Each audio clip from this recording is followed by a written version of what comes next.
La drague directe, pure et dure, pas de censure. Bienvenue dans le Coach Drague Podcast. Cher auditeur, dans le dernier épisode du Coach Drague Podcast, je t'ai donné un conseil tout bête pour booster tes résultats en matière de drague de rue. Donc, si tu ne l'as pas encore fait, je t'invite à écouter l'épisode précédent du Coach Drague Podcast. Alors, aujourd'hui, j'aimerais rendre hommage à mon meilleur client. Cher auditeur, je te conseille très fortement d'écouter cet épisode jusqu'au bout car c'est super inspirant, c'est super motivant. Si après avoir écouté cet épisode du Coach Drague Podcast, tu as encore des excuses, alors cher auditeur, oublie, pour toi, c'est foutu. Mon meilleur client, pourquoi est-ce mon meilleur client ? Alors, c'est mon meilleur client, non pas parce qu'on collabore depuis des années, voilà, et fait rentrer de l'argent depuis des années, non pas pour ça. Enfin, si, mais ce n'est pas la raison principale. La raison principale pour laquelle je le respecte et je l'admire tant, c'est sa persévérance. Les obstacles que ce mec a surmontés, enfin, tu peux même pas t'imaginer, quoi. Comparé à lui, on vit dans le paradis. Alors, je vais te lister rapidement tous les obstacles que ce mec a dû surmonter et qu'il doit encore surmonter tous les jours. Tout d'abord, ce mec est né prématurément, mais beaucoup, genre il est né prématurément de plus de 2 mois. Et ça a laissé des traces. Il a un déficit intellectuel, si tu vois ce que je veux dire.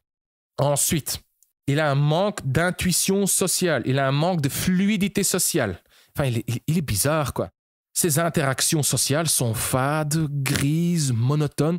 Il ne ressent pas bien les différentes situations sociales et oui, il n'est pas expressif du tout.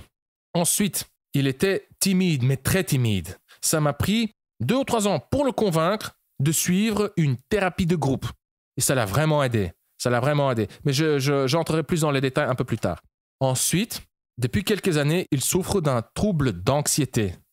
C'est une condition psychiatrique. Il doit aller voir un psychiatre et il doit prendre des médicaments pour contrôler ces épisodes. Hein, car pendant les épisodes d'anxiété, il est vraiment dans un très très mauvais état. Il pète littéralement un câble. Il a des délires, il ne contrôle plus ses émotions, il ne contrôle plus ses pensées, il a des convictions très très bizarres. Enfin, c'est vraiment, comme je te l'ai dit, une condition psychiatrique. Il pète un câble, quoi. Et le dernier point, et c'est peut-être même le pire, quoi. Enfin, le pire, ça n'a même pas de sens de comparer les différents points sur la liste, car, enfin, je veux dire, ça se cumule, quoi. C'est absurde. Donc, le dernier point, c'est cette immersion. Ce mec a 31 ans et il habite toujours chez ses parents. Et chez eux, il y a une ambiance lourde, pesante. Ils ont une vision du monde très noire, très négative. Oui, ils vivent dans une culture d'angoisse. Alors, leur vision du monde est la suivante. Le monde est dangereux. Le monde externe est hostile. Quand tu sors dehors, dans la jungle, les gens te veulent du mal. Ils veulent ta peau. Les filles, c'est des manipulatrices, des salopes. Elles te veulent du mal. Elles veulent ton argent. Elles veulent profiter de toi. Il faut se protéger car le monde est dangereux. Tu sais, quand il était petit, ce mec, ses parents l'enfermaient dans la cave quand il avait des mauvais points à l'école, quoi. Donc, vu son déficit intellectuel, il avait souvent de mauvais points, donc il était souvent enfermé dans la cave, quoi. Enfin, c'est inimaginable, quoi. Enfin, c'est incroyable. Je vais te raconter quelques anecdotes. Au début, quand je l'ai rencontré, je vais te raconter quelques anecdotes. Donc, au début, quand je l'ai rencontré, j'aime bien faire des sessions pratiques. C'est indispensable. Si tu veux développer tes compétences sociales, si tu veux devenir plus doué en matière de drague, tu dois pratiquer, tout simplement. Une de nos premières sessions de drague de rue, alors qu'est-ce que j'ai vu ? Ce mec, il aborde une fille. Tu vois, déjà, il a eu beaucoup de chance que la fille réagisse bien, car voilà, tout au début, il était vraiment très, très mauvais. Il était raide, rigide, crispé. Il parlait avec une petite voix. C'est juste sa timidité, son manque de confiance en lui qui se manifeste, quoi. Mais comme par miracle, la fille réagissait plutôt bien, genre, elle était polie, quoi. Alors la fille, qu'est-ce qu'elle lui dit ? Elle lui dit ouais, désolé, j'attends quelqu'un, mais j'attends une copine, mais ouais, elle a du retard, elle sera là que dans 30 ou 40 minutes. Cher auditeur, toi, comment est-ce que tu interpréterais ça ? Et effectivement, c'est une opportunité. Toi, moi, quand on entend que voilà, la fille te dit voilà, j'ai 30 ou 40 minutes, c'est quelque part un feu vert. Elle a le temps d'aller boire un verre. Elle a au moins le temps de papoter un petit peu plus longtemps. Lui, qu'est-ce qu'il entend? Il entend « Ah, j'attends quelqu'un. J'ai un rendez-vous avec une copine.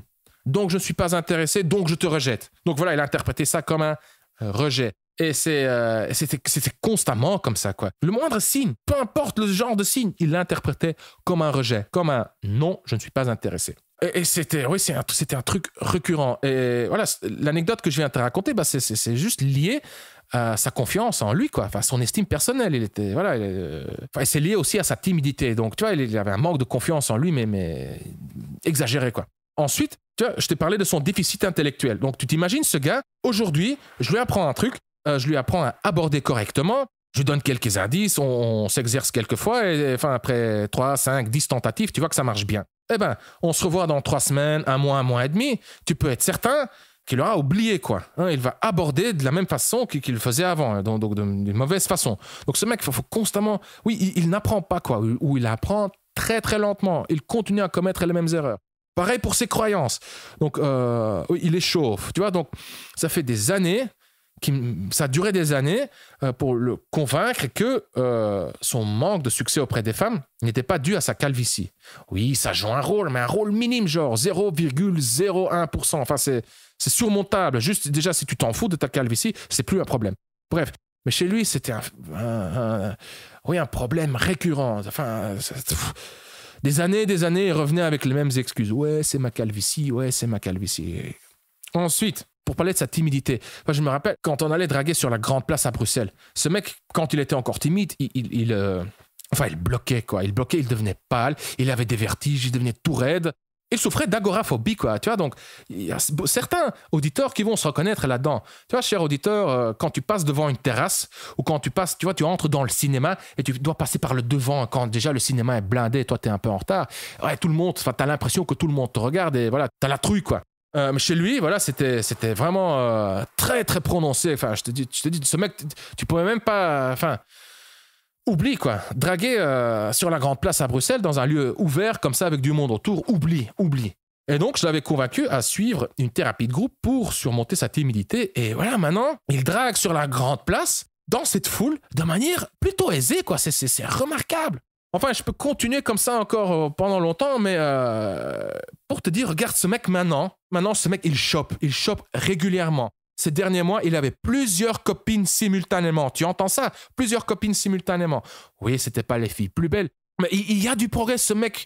Oui, il y a beaucoup de spectateurs, il y a beaucoup d'hommes qui rêvent d'être dans une telle situation, quoi. Au début, ce client, mon meilleur client, au début, il pouvait même pas s'imaginer embrasser une fille. Tu vois, il me disait, ouais, je serais déjà content juste d'obtenir un numéro. Je serais déjà content juste d'avoir un rendez-vous avec une fille. Là, maintenant, il a plusieurs copines en même temps. Là, maintenant, son objectif suivant, c'est de trouver des filles plus attirantes. Voilà, cher auditeur, donc c'est tout pour aujourd'hui. Écoute, tout ça pour te dire, c'est possible, il y a moyen d'avancer, de progresser, d'apprendre. Oui, tu peux changer, tu peux t'améliorer. Les compétences sociales, ça se développe. La fluidité sociale se développe. Les mauvaises habitudes peuvent être remplacées par de bonnes habitudes. Tu peux cultiver de l'intelligence émotionnelle. Tu peux vaincre ton angoisse. Tu peux vaincre ta timidité. Mais il faut bosser, quoi. Il faut bosser. Il n'y a pas de pilule magique. Il n'y a pas de miracle. Il n'y a pas de solution miracle. Il faut juste bosser. Il faut persévérer encore et encore. Regarde mon meilleur client. Il n'a pas le choix, quoi. Je veux dire...